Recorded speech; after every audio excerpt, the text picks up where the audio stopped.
I'm more worried about the future of NATO, less I'm worried about Greenland in this respect. I'm not worried about an invasion of Greenland. I'm worried about erosion in NATO and our relationship to NATO. And Trump seems unaware that the United States provides about a sixth of the annual common budget in NATO. I quite literally don't think he's aware of that. So there's some education that may need to be put in there. But no, that was a remarkable speech for its unremarkableness. Governor Newsom, you called that a remarkable speech. You were obviously named by President Trump during that speech. Yeah. What was your reaction to what he had to say about you? None. I think he said something very different last night. I didn't hear new scum. I heard new green scam. But I mean, come on, it was remarkably boring. It was remarkably insignificant. He was never going to invade Greenland. It was never real. So that was always a fade. And so he says, well, we should negotiate. Well, everybody here has been willing to negotiate for a year. So it had fire and fury, signified absolutely nothing. Even by Trump standards, I was rather curious.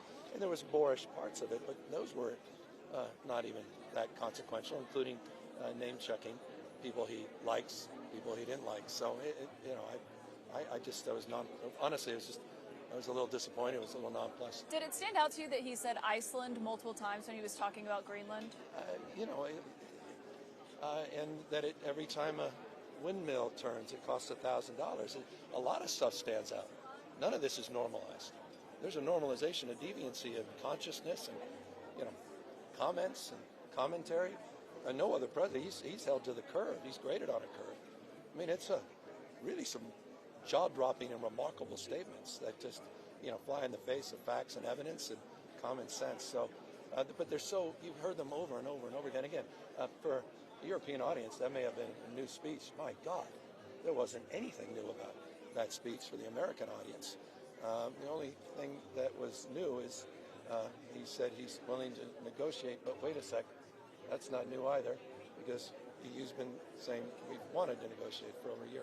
You criticized world leaders when you got here, saying that some of these European leaders have capitulated to the president. In the past. You said you should have brought knee pads. What have you heard from them since then? A lot. I heard a surprising number say, glad you made those comments. The exact opposite of what you might expect. They needed to hear those comments and to know that people in America have that point of view and perspective. And so I was very... Do you want to name names? Absolutely, but I'm not. But I would love to. And I thought yesterday's comments by Prime Minister Carney were effective, and Macron's comments, and obviously the EU President's comments were effective, and they helped shape, but the markets more so, what Trump said today and how Trump said it.